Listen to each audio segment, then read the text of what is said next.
Sejam bem-vindos. Começa agora mais um Jogo Económico. A partir de agora pode seguir-nos nas redes sociais ou no site do Jornal Económico, mas também na Bola TV. Use o hashtag Jogo Económico para comentar os temas que vamos ter em debate. O circo chegou a Portimão. Uma frota avaliada em 4,2 mil milhões de euros vai invadir o Algarve este fim de semana num circuito que promete emoções fortes. Apesar da redução no número de espectadores, Portimão quer aproveitar este evento para entrar em definitivo no novo modelo da Fórmula 1. No futebol, as Big Five regressaram a 2015 no que diz respeito ao investimento neste mercado de verão. Além disso, empréstimos e contratações a custo zero subiram consideravelmente esta temporada. Aproveito para apresentar o painel de comentadores desta semana, constituído pelo Leonardo Ralha, João Marcelino e Diogo Luís. Muito obrigado aos três. Leonardo, vamos falar então do investimento de todas as equipas das Big Five, os 5 principais campeonatos da Europa de futebol. O investimento deste mercado de verão desceu para níveis de 2015. Quer isto dizer que em 2015 foram gastos por todas as equipas destes campeonatos 3,3 mil milhões de euros em contratações e em 2020 esses níveis voltaram a ser mais ou menos na mesma casa. Pergunto, Leonardo, começo por ti, se isto é um claro sinal de que a pandemia está aí e está a afetar muito seriamente as contas dos clubes. Ainda esta semana tivemos a apresentação de resultados por parte do Manchester United, também com perdas significativas. É o futebol a retrair-se ou a adaptar-se para um nível do qual se calhar nunca devia ter saído? Eu acho que os grandes clubes estão a ver aqui uma oportunidade, porque o que aqui temos, tal como temos nos países em geral, temos um choque simétrico. Toda a gente está a ser afetada, obviamente que alguns mais do que os outros, porque há mercados em que as receitas de bilheteira têm um peso maior do que noutros, mas todos os mercados estão a ser afetados pelas circunstâncias da crise. E no meio disto, tendo em conta que não há propriamente, passa a expressão, não há ninguém que esteja a ficar a rir nesta conjuntura, todos os grandes clubes conseguem controlar mais ou menos o que cada qual deles está a fazer, e há um movimento bastante racional e muito justificado para que todos apostem na contenção, até porque não faltam ativos valiosos à maior parte dessas equipas. De resto, para explicar aqui os números do CIES, do Observatório do Futebol, em 2019, no mercado de transferências de verão, tinha sido registado um valor de 5,8 mil milhões de euros em contratações, e esse nível baixou em 2020 então para 3,3 milhões de euros, o mesmo valor, praticamente o mesmo que tinha sido gasto em 2015. Existe aqui um racional, Diogo Luís, existe aqui um racional da parte dos clubes, não dar um passo maior do que a perna? Sim, eu acho que há aqui 3 pontos que podemos analisar. O primeiro é esse: estamos num contexto difícil, de incerteza, e quando há incerteza, normalmente os investidores têm mais cuidado nas decisões de investimento. Portanto, no futebol não é exceção, até porque o futebol também vive muitas receitas que no limite se podem reduzir drasticamente. Estamos a falar de patrocinadores, da bilhética, que não sabemos quando é que poderemos ou não voltar a ter adeptos do estádio, mas depois também se complementa um pouco com aquilo que o Leonardo disse. A verdade é que os clubes que são os maiores compradores, e estamos a falar das ligas top 5, que são aqueles que normalmente vencem títulos, também já têm plantéis bastante bem apetrechados. Muitos deles já com jogadores jovens, outros com alguns jogadores experientes, mas este é outro ponto também importante, é que hoje em dia a idade já não é um problema para muitos clubes. Pelo contrário, há jogadores que cada vez mais têm uma carreira mais longa e, portanto, desse ponto de vista, os clubes não têm necessidade de apetrechar tanto os seus plantéis. Depois é perceber que em Espanha, Real Madrid e Barcelona, esses sim, tiveram ali alguma contenção, justificada pelo momento e porque Espanha é um dos países que possivelmente será mais afetado por toda esta pandemia e, portanto, em termos económicos, eu acho que é um ato de boa gestão. E em Inglaterra tivemos um clube que efetivamente fez muitas compras, o Chelsea, que se reforçou e bem, porque tem um investidor que não depende muito do contexto ou não da economia global. Felizmente ele tem capacidade para chegar ao mercado e comprar, só terá que se preocupar depois com o fair play financeiro, mas de resto todos os clubes tiveram ali alguma eficácia na gestão, de forma a percepcionarem o que é que vem aí, com o que é que podem contar, e sabendo que uma boa gestão financeira é essencial e fundamental para ter consistência nos resultados esportivos. Todos eles deram um passo mais seguro, em vez de darem 2 passos maiores que a perna. João Marcelino, tivemos aqui de facto uma retração forte do mercado para níveis de 2015. É de esperar que nos próximos anos, nas próximas épocas, nos próximos mercados de transferência, que vejamos um cada vez maior emagrecimento daquilo que é o investimento nos plantéis? Olha, depende da vacina, mas eu espero que sim. Ou seja, o que nós estamos a ver é que o mercado está a retrair, mas nem sequer está a retrair tanto quanto as receitas. As receitas dos clubes, de grosso modo, quebraram entre 20% a 30%. E se tu fores ver, esses números de que falaste não refletem essa quebra. Portanto, se o problema se mantivesse, eu responderia, ou tenderia a responder sim à tua pergunta. Obviamente que teria que haver um maior ajuste. Assim, não, os clubes estão ainda a pensar que o problema se vai resolver mais rapidamente, mas nós já temos aqui alguns sinais, como por exemplo o Barcelona a tentar reestruturar a sua folha de vencimentos com os jogadores, lá está nos tais 30%, enquanto durar esta quebra de receitas, que tem a ver com ética, tem a ver com marketing, tem a ver com publicidade, tem a ver com tudo isso. No fundo, os clubes só estão a conseguir segurar as receitas de televisão.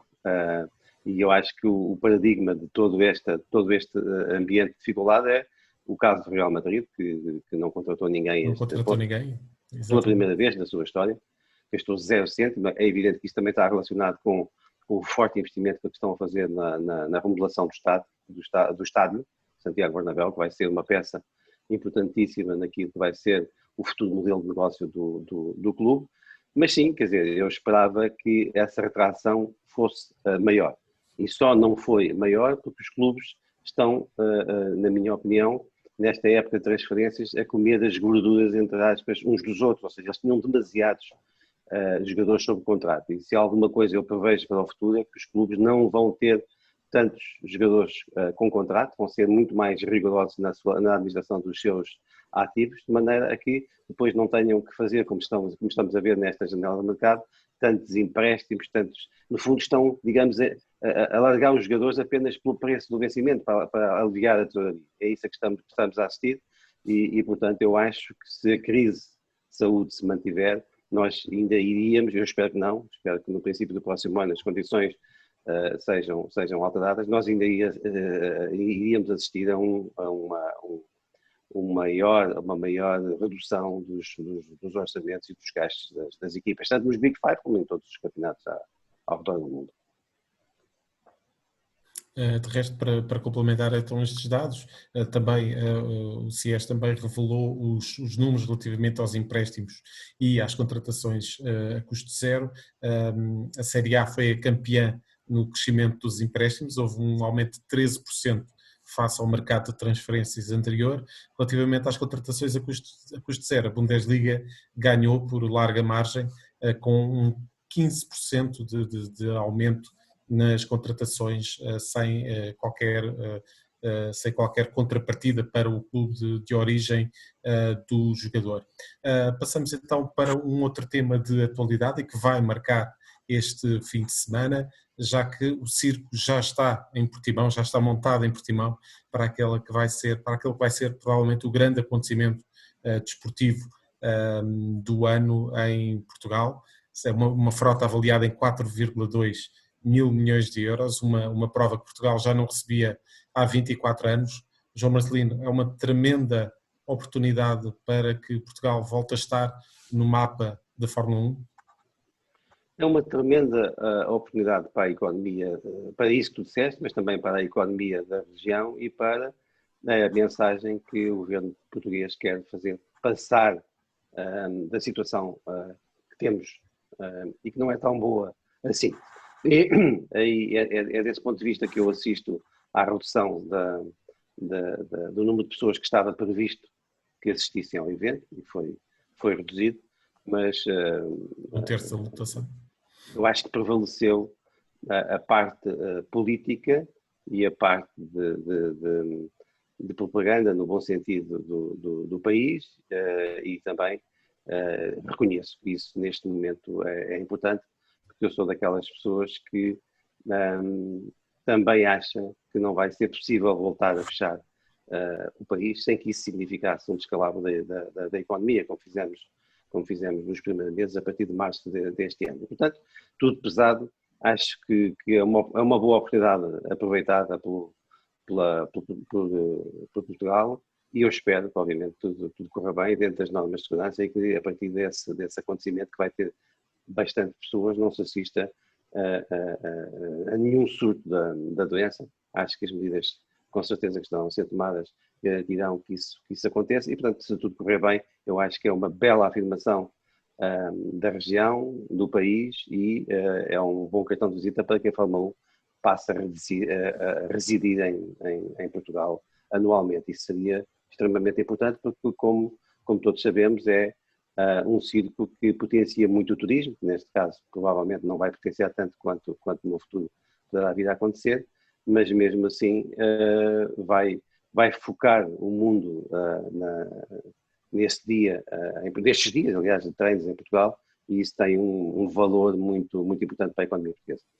Leonardo Ralha, temos aqui uma tremenda oportunidade para que um circuito que já é muito conhecido por parte de muitas equipas e de muitos pilotos, porque vêm a Portugal e a Portimão a fazer frequentemente testes às suas máquinas e às suas perícias.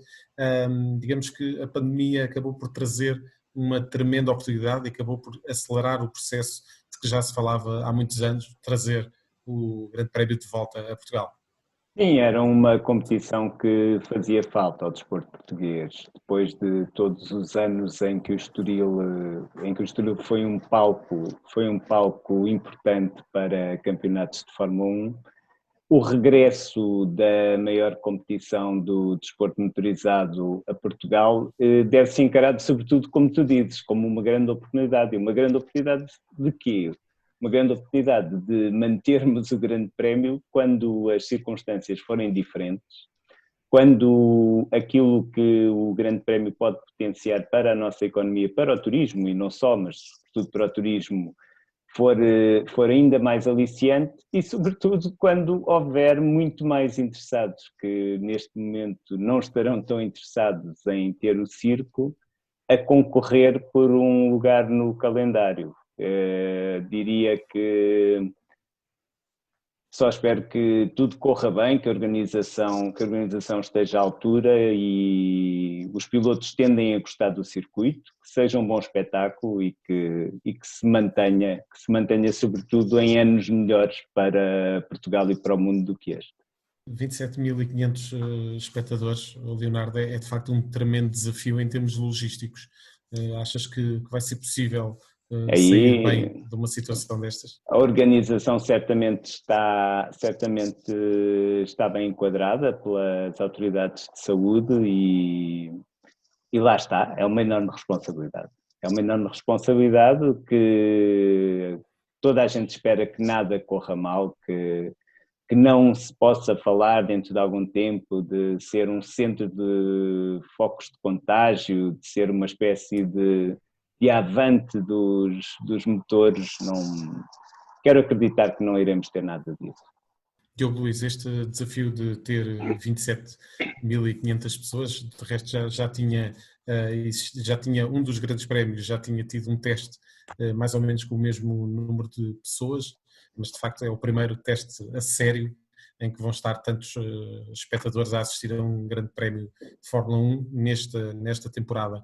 É um tremendo desafio e logo para um país que está a atravessar uma segunda fase da pandemia, tal como os outros países europeus. Portanto, temos aqui um desafio acrescido à organização. É um dos muitos desafios que esta prova nos vai colocar pela frente. O que me parece é que é uma grande oportunidade para nós, mais uma vez, nos destacarmos em termos organizacionais. Muito mais do que em termos de receitas, porque acho que, apesar de tudo, as receitas vão ser mais limitadas em função da pandemia que estamos a assistir. Não vamos ter tanto turismo. Agora, em termos de venda de marca, será muito bom, Se nós tivermos uma grande organização... Já agora, Diogo, estima-se um impacto mais ou menos entre os 40 e os 50 milhões.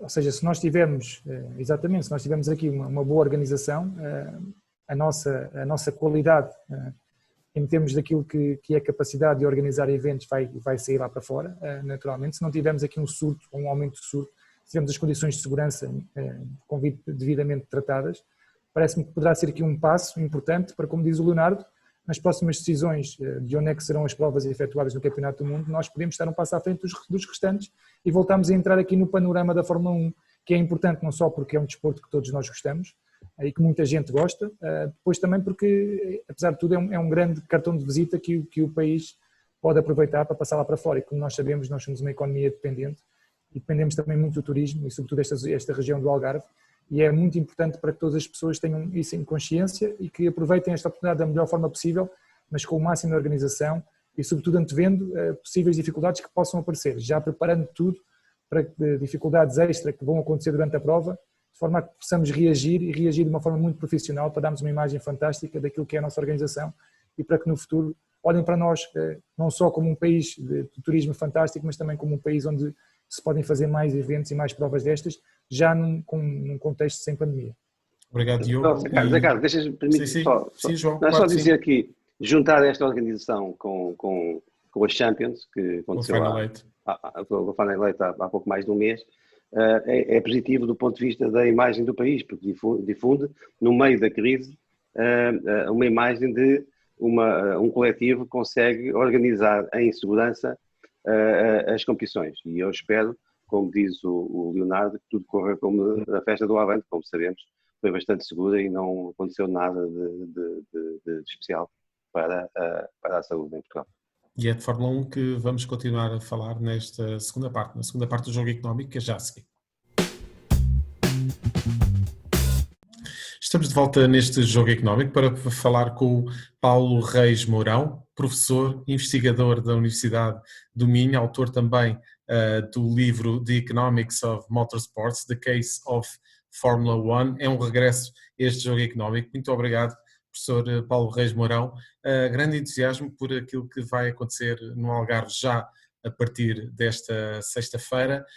O que lhe pergunto é, tendo em conta a redução no número de espectadores imposta por decreto pelo Governo, se podemos esperar um impacto diferente daquele que inicialmente estava estimado, um impacto económico, naturalmente.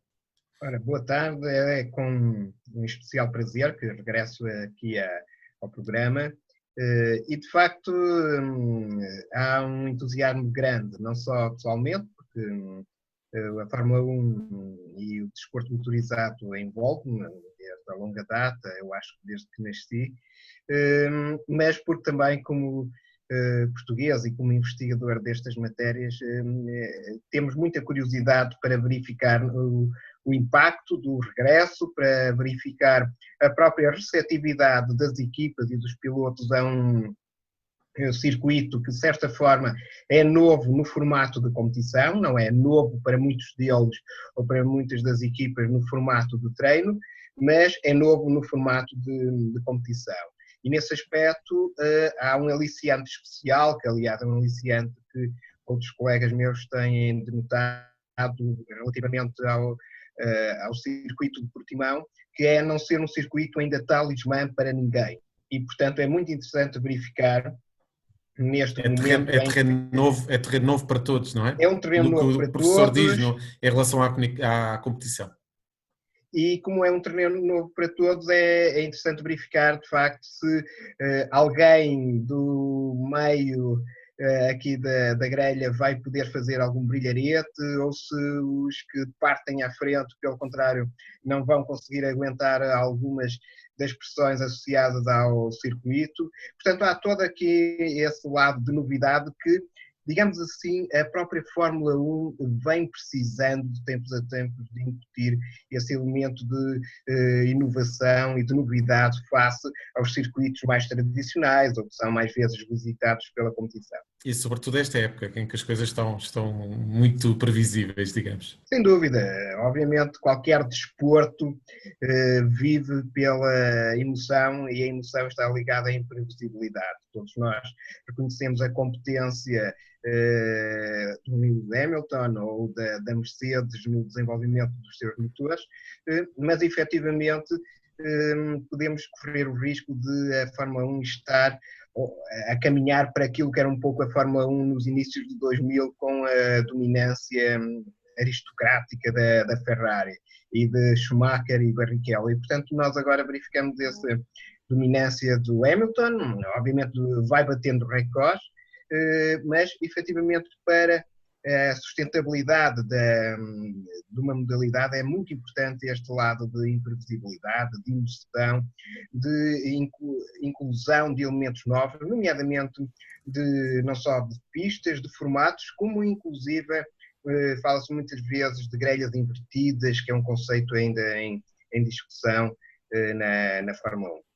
E passando então das pistas da competição para os cofres, tínhamos falado aqui há uns meses do impacto económico desta prova.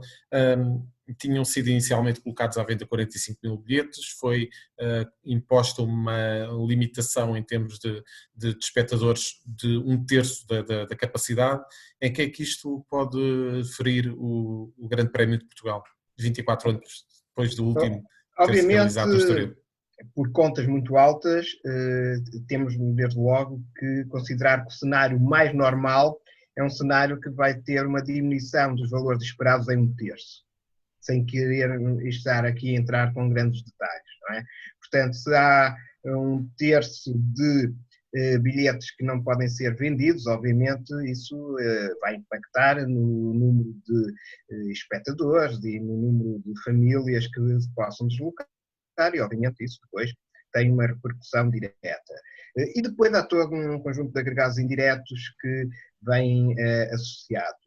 De qualquer forma, acho que não só os promotores como nós que estávamos a avaliar, estávamos a considerar que, dadas estas contingências, a previsibilidade de um cenário ótimo era também reduzida e, portanto, digamos assim que esta redução de 1/3 não vai impactar em muito os valores que estavam mais esperados face a julho ou agosto, não é? E, portanto, nesse aspecto, podemos sempre considerar que, no mínimo, no impacto direto, teríamos em redor de 40 a 50 milhões de euros. Sem correr o risco de algo que o professor menciona muitas vezes, que é a tal poverty trap. Acredita que poderemos, de facto, superar esse desafio que menciona algumas vezes? Sim, portanto, há esse problema sempre de perceber até que ponto é que determinadas condicionantes, nomeadamente até mesmo de condições climatéricas, inclusive também da continuidade ou não continuidade do circuito, podem colocar nestes valores. Eu recordo também que nisso os promotores do circuito, e obviamente eles não estiveram sozinhos, estiveram com muitos apoios privados e públicos que devem ser mencionados, mas isso também mostra aquela capacidade que eles tiveram de trazer também o MotoGP para daqui a algumas semanas, vai criar obviamente ali todo um balão de estímulos, já que agora é um pouco falarmos em balão pelo contexto sanitário, mas um balão de estímulos que efetivamente Portimão o Algarve vão receber em primeira mão e depois, sem sombra de dúvida, de aqui acho que independentemente desta redução do número de entradas, todos nós nos devemos esforçar, é que para esta experiência seja uma excelente experiência. Portanto, de certa forma, professor, o que podemos ter é de facto aqui um teste muito importante para que Portimão possa ser uma pista habitual nos circuitos, nas provas de Fórmula 1 no futuro. Sim, e do desporto motorizado em geral, como aliás já é, portanto a ocupação de Portimão é uma ocupação ao longo de todo o ano, agora obviamente Todos nós estamos cientes das diferenças, quer de visibilidade, quer de impacto económico que a Fórmula 1 comporta para com as outras modalidades.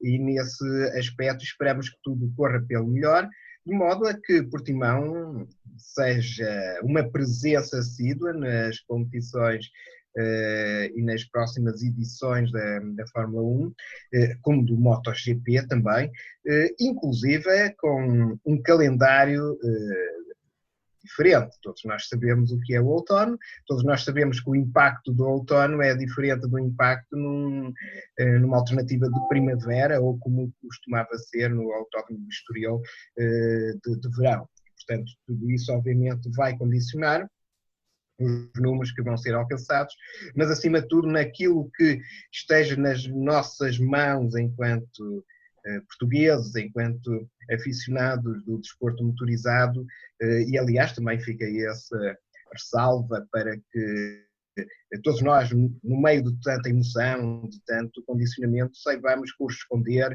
respeitando as sugestões dadas pela DGS em Portugal, respeitando de facto toda a organização, respeitando inclusive o condicionamento e a circulação de trânsito na região, de modo a que efetivamente a imagem, apesar de todos estes contextos pandémicos que nos envolvem, mas que a imagem que perpasse seja de facto de uma prova de excelência em que mais uma vez nós soubemos aproveitar estas oportunidades. Até porque esta situação trouxe-nos a oportunidade de receber um grande prémio de Fórmula 1, que era algo que provavelmente não estaria nas cogitações para os próximos anos e, de certa forma, antecipou-se esse cenário devido à pandemia e, portanto, que se respeitem então essas regras este fim de semana e que seja, de facto, uma prova de emoções fortes, mas no bom sentido. De facto, já falámos aqui da pista de Portimão e acredita que o futuro da Fórmula 1 poderá passar por provavelmente menos provas, menos equipas, haverá toda uma reconversão da modalidade máxima do desporto motorizado. De que forma é que Portimão pode enquadrar-se naquele poderá ser o futuro desta prova rainha? Desde logo todo o desporto motorizado, de momento, tem um grande desafio, que é a versão E, isto é, a versão ecológica, a versão green do desporto motorizado. E nós vemos, lá está, a Fórmula E com os carros ditos de motorização elétrica, também a ter a sua própria competição. Obviamente a Fórmula 1, com o desenvolvimento que ela historicamente coloca, é de longe o desporto motorizado mais competitivo, que envolve mais dinheiro, que envolve mais impactos e que obriga, de facto, a investimentos mais avultados. Só para termos uma ideia, não se compara a Fórmula 1 em termos de investimentos associados com a Fórmula Indy ou com uma NASCAR, por exemplo, se quisermos. E são também uma Indy ou uma NASCAR, são competições, digamos assim, de cobertura continental, considerando, por exemplo, os Estados Unidos da América.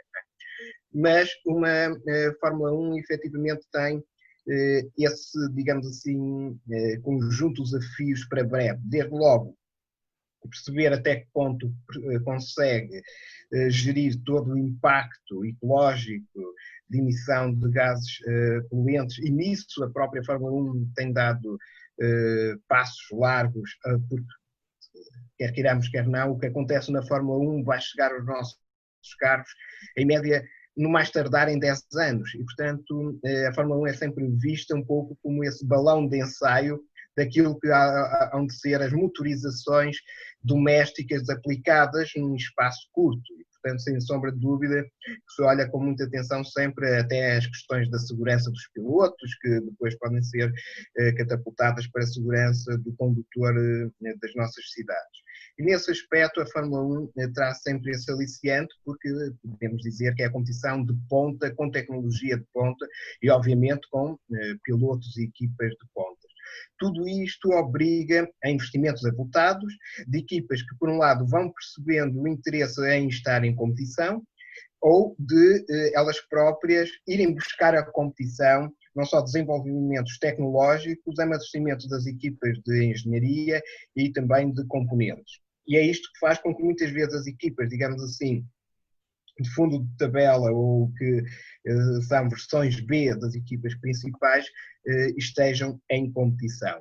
Obviamente, estes gastos são dispendiosos e tornam-se muito mais dispendiosos em perfil de pandemia, na medida em que não há o retorno de curto prazo ou de médio prazo que existiria sem o contexto de pandemia.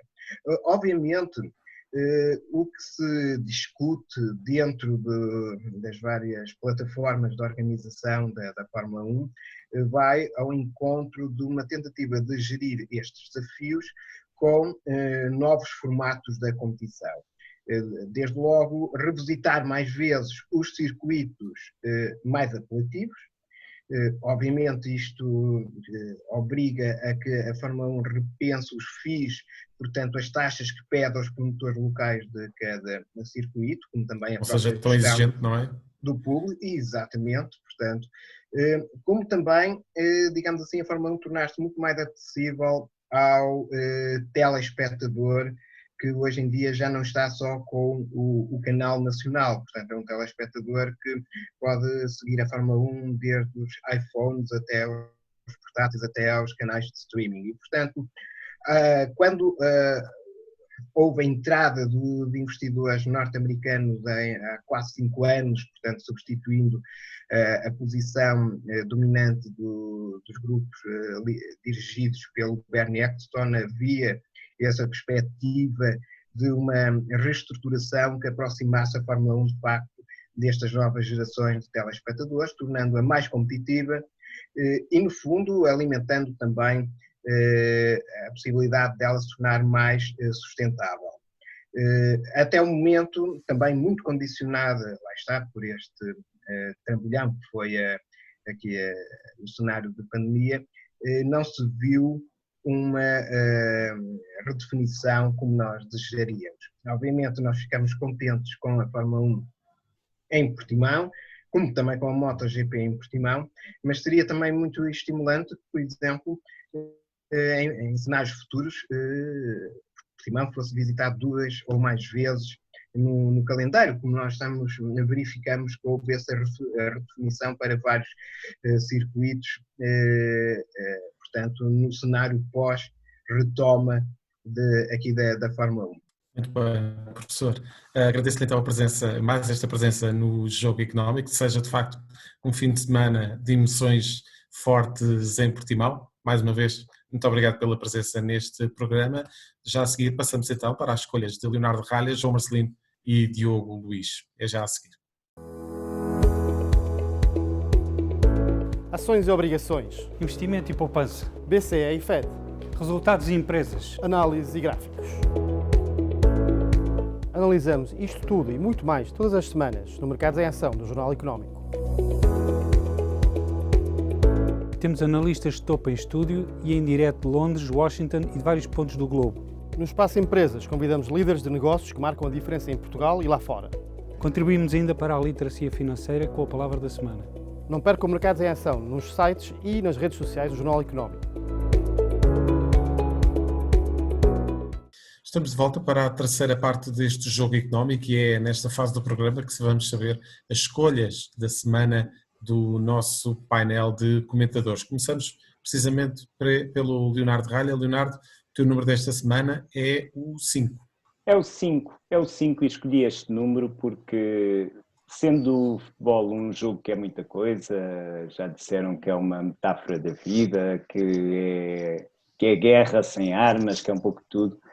O futebol é um jogo que envolve fazer golos e reparo com muito interesse que quando vamos em 4 jornadas temos já um avançado com 5 golos marcados. O brasileiro Rodrigo Pinho, do Marítimo, que não será à partida a equipa que mais hipóteses tem de marcar, uma equipa que nem sequer tem um treinador que seja conhecido por uma filosofia muito ofensiva e que como profissional competente, como avançado oportuno, alguns chamariam oportunista, isso depende sempre um bocado do ponto de vista. O certo é que amelhou 5 golos em 4 jogos. Tem 29 anos, provavelmente já não estará a tempo de dar grande salto, provavelmente já passou por uma equipa próxima dos grandes, já passou pelo Braga sem deixar marca. Provavelmente não terá muito mais ambições, mas faz o seu trabalho e faz com que os adeptos possam vibrar. Mesmo que sendo representante marítimo, não tenha assim milhões de pessoas a aplaudi-lo, mas tem as que precisa de ter e está a trabalhar bem. Passamos do número de golos para o número de pontos, João Marcelino. O teu número desta semana é o 12. O 12 dos pontos que tem o Benfica, referentes a quatro jornadas vitoriosas, e numa época em que o Benfica está em contraciclo com aquilo que foi o investimento dos clubes, ou seja, a maior parte, a esmagadora maioria dos clubes no mundo aproveitou para reduzir os seus investimentos. O Benfica fez o maior investimento da sua história e entre compras e vendas tem um saldo negativo, o que é normalmente algo que não acontece em Portugal, de cerca de 22 milhões de euros negativos. Mas, do ponto de vista desportivo, não há qualquer dúvida que o Benfica tem hoje uma equipa muito melhor, com muito mais capacidade para ser competitiva, desde logo em Portugal, mas também na Europa. Tem jogadores do meio campo à frente, é uma equipa que se revolucionou e é, por aquilo que eu tenho visto nestas primeiras 4 jornadas, o grande candidato ao título deste ano. Jorge Jesus tem ali algumas facilidades, agora por exemplo tem o problema da lateral direita com a lesão do André Almeida. Há ainda algumas dúvidas em relação ao duo do meio campo. Pode-se dizer que à esquerda o Grimaldo não tem talvez um suplente à altura, mas a verdade é que a partir daí, em todos os lugares, o Benfica tem muito bons titulares e tem sólidas alternativas. Portanto, houve uma revolução no plantel do Benfica e, portanto, se do ponto de vista financeiro se pode ter alguma dúvida quanto ao caminho que o Benfica percorreu, vai ser um risco o Clube assume. Do ponto de vista desportivo, não há dúvida nenhuma que a equipa que o Jorge Jesus hoje tem para treinar é incomensuravelmente superior àquela que existia no ano passado. Diogo Luís, o teu número desta semana, o 4. Deixa-me só fazer aqui uma ressalva. Ao dia em que estamos a gravar, faltam 4 dias para terminar o Giro de Itália e por isso é que eu coloquei este número, só para distinguir aqui mais uma vez o João Almeida e o Ruben Guerreiro. Hoje o Ruben Guerreiro voltou a ser o líder da montanha e o João Almeida voltou-se a apertar muito bem e a cortar a meta com a camisola rosa. E, portanto, 2 portugueses, o João Almeida com 22 anos, a primeira grande competição que está a realizar, e é fantástico o comportamento que estão a ter. Estão a fazer vibrar não só os amantes do ciclismo, mas todos os portugueses que já começam a ver novamente as corridas de ciclismo e, portanto, acima de tudo, destacar aqui estes 2 grandes guerreiros e esperar que daqui a 4 dias possamos estar aqui a festejar e que a minha figura da semana, na próxima semana, seja um deles ou os 2 em conjunto, que prometo aqui que se conseguirem vencer, claramente os irei novamente nomear como figuras da semana e fantástico o comportamento que estão a ter e espero que consigam ter sucesso. Eu prometo que se tu escolheres também escolha a mesma. Muito bem. E esperemos que à data de emissão deste programa que João Almeida mantenha ainda a camisola com que tem inclusivamente dormido para descansar em cada uma das provas. Diogo, continuo contigo porque o teu protagonista desta semana é Bruno Fernandes.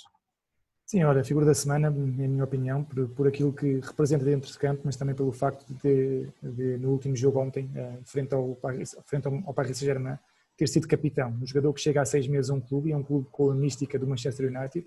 Há 10 anos atrás, ou 15 anos atrás, era praticamente impossível que Bruno Fernandes fosse capitão, mas com a crise de valores em termos individuais que o plantel está a atravessar, sobretudo em termos de valores pela responsabilidade, o Bruno Fernandes ganha esse estatuto pela sua personalidade, pela forma como encara todos de uma forma profissional, todos os desafios que tem pela frente, não gostar de perder, chamar a atenção, querer ser perfeccionista e depois, por que não dizê-lo, porque o seu raio de ação ganha-se não só pelas palavras, mas sobretudo pelos atos. A forma como ele dentro de campo se comporta, como falha, mas a seguir quer novamente pegar na bola e demonstrar que tem valor para fazer as coisas bem feitas.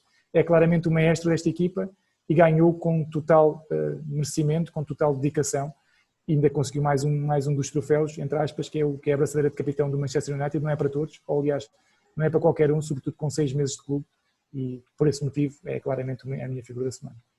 E portanto Lindelof para a próxima da próxima vez que se quiser chatear com o Bruno Fernandes, se calhar vai ter que pensar 2 vezes. João Marcelino, o teu protagonista desta semana também é o Bruno Fernandes. Mas não é para falar neste contexto e neste registro em que fez o Diogo, é para ir um bocadinho mais além e chamar a atenção para a facilidade com que os grandes jogadores dos principais clubes portugueses chegam ao estrangeiro e se impõem. Eu não vou repetir as palavras do Diogo a propósito do Bruno Fernandes, que eu subscrevo, vou chamar apenas a atenção que o Danilo chegou ao Paris Saint-Germain e foi titular. O Alex Telles chegou à mesma equipa do Bruno Fernandes e foi titular, nem sequer fez esquerdo, a jogar a médio mais à frente. E o Wendel, saiu do Sporting, também chegou ao Zenit e jogou. Ou seja, nós temos um pouco em Portugal a mania de questionar as políticas desportivas dos nossos clubes e tendemos sempre a dizer que estamos a baixar de nível, estamos a perder competitividade, mas a verdade é que eu creio que não é bem assim. Há anos bons e há anos maus, como há no vinho, mas as equipas portuguesas continuam a ter bons plantéis e os melhores jogadores das equipas portuguesas continuam a chegar aos bons clubes do mundo e a imporem-se muito rapidamente. Isso quer dizer, com certeza, alguma coisa. Não precisamos ir ao caso máximo do Bruno Fernandes, que chega e triunfa da maneira como todos vimos que fez, mas há mais. E no Benfica, e no Porto, e no Sporting, há outros jogadores que, se por acaso, para mal desses clubes fossem transferidos, eu tenho a certeza que também seriam titulares de caras em alguns dos maiores clubes da Europa e do mundo. Vamos ver o que é que vai acontecer rapidamente, por exemplo, ao Waldschmidt. Vamos ver para onde é que vai o Corona quando sair do Futebol Clube do Porto. Vamos ver também a evolução rápida de Nuno Mendes, de Pedro Porro, de Pedro Gonçalves do Sporting. Enfim, há muitos jogadores de valor no futebol português e, portanto, às vezes convém que não sejamos tão emotivos e tão injustos a olhar para aquilo que é a realidade das equipas portuguesas quando estão na Europa num ano mau, como foi o caso do ano passado. Leonardo Ralha, fechamos então contigo e com o protagonista Tiago Martins.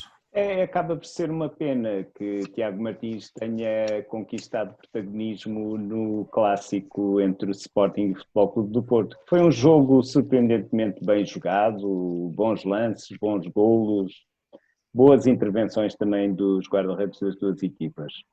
E que fica marcado por um lance, mesmo no final da primeira parte, em que Luís Godinho assinala penalti, vendo um empurrão ou um encosto de Zaidu em Pedro Gonçalves e que é revertido por Tiago Martins. No limite, há duas questões aqui principais. Uma é o absoluto desrespeito pelo protocolo do VAR, que restringe a intervenção a um erro grosseiro do árbitro. Eu penso que mesmo as muitas pessoas que acreditam que não houve ali penalti, e é possível que não tenha havido penalti, refugiam-se no conceito da intensidade. A intensidade do contacto físico num adversário que se ia isolar de frente para a baliza, que ia ter a bola controlada, foi suficiente para ser penalti. Pois, aí entra o intensómetro, mas o intensómetro viola em muito o que está previsto para a intervenção do VAR. Muito bem. É o apito final neste jogo económico. Nós voltamos para a semana com os números que contam dentro e fora das 4 linhas. Até para a semana.